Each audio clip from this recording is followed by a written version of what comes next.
I think the most addictive part about social media is the constant new content that you see. You're always being introduced to new Mhm. content, especially on apps like TikTok, where next video is always something different.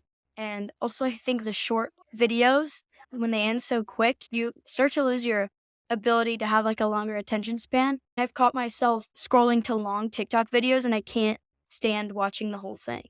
I've noticed that I've lost a little bit of my attention span, but it's just mostly like seeing new content every swipe. Hello, parents. Welcome to this week's smartsocial.com parent recap to keep you ahead of social media dangers before they impact your family. This month, we're focusing on video apps, and we want you to hear straight from teens and experts about the tricks the video apps use to keep you and your kids watching.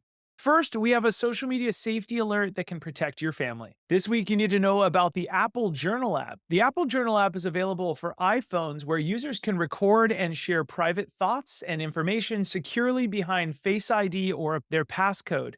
Users can receive journaling suggestions from the app based on their recent activities, locations, or other Apple users nearby. Many parents are concerned about the feature called discoverable by others. Now, a lot of parents think this feature is going to share the location of their kids with other people. That's not exactly the case. It's really only used to help send the user a prompt and suggestions for journaling. This feature can be turned off, however, in the phone settings under privacy and security, and then you click on journaling suggestions. And from there, users can customize the types of journaling suggestions sent or turn off all the suggestions. Now let's hear what teens and experts say about screen time. Some screen time struggles I have is screen time becoming a distraction from like chores in life. I have a hard time with putting the screen down because I fear missing out on a post or a comment. How can you prevent screen time from stealing your joy? Well, first, it starts with reducing a little bit of screen time. When we use tools and strategies to reduce negative screen time and limit the activities that might drain us, we then get a time to make screen time more productive. And what we do here is we use screen time to learn new skills and explore new interests. So our time online leaves us feeling organized, happy, and relaxed.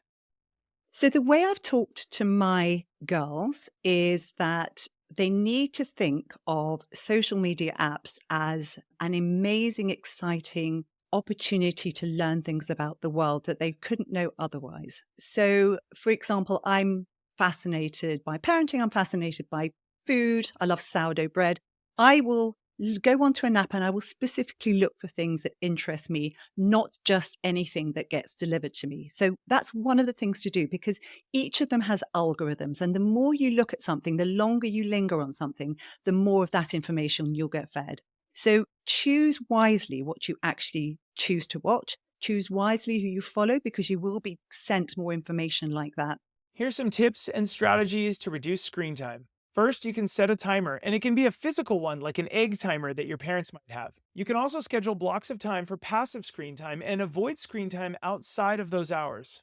Ask a friend or family member to help keep you accountable. Use reminders in your apps and devices to tell you when it's time to log off. And you can use screen time apps to help you reach your screen time goals. I think these social media apps are so addictive, mostly based on their algorithm. There's such a demand about the content creators and the viewers to pump out and watch as much content as possible and to be colorful and have clips and just keep going and going and going until you don't notice what time is anymore and you lose track, allowing these platforms to capture your attention. Some apps can make screen time more productive. For example, if you want to learn how to play the piano, you could use apps like Simply Piano or Musician. And if you want to learn how to code, you can use platforms like Code Academy or Leet Code or even YouTube as long as you stay focused and look at the programming videos on YouTube. If you want to learn baseball, you can do VR training apps or analysis tools. Debate team? Online forums or debate clubs on platforms like Zoom make sure a trusted adult knows who you're talking with and who you're debating. If you want to learn a new language, there's great apps like Duolingo or Rosetta Stone. And this is my favorite, 3D printing, where art meets engineering. You can use YouTube to learn how to set up a really affordable 3D printer. And there's apps like Tinkercad, which I use, and Cura that helps you print the objects. And YouTube is your best bet. It'll teach you how to buy an affordable 3D printer, how to build things around the house for your parents, and in addition, how to repair the machine, and how to print. It's incredible. I think the most addictive part about social media is the constant new content that you see, especially on apps like TikTok, where next video is always something different. And also, I think the short videos, when they end so quick, you start to lose your ability to have like a longer attention span. Like, I've caught myself scrolling to long TikTok videos and I can't stand watching the whole thing. I've noticed that I've lost a little bit of my attention span, but it's just mostly like seeing new content every swipe.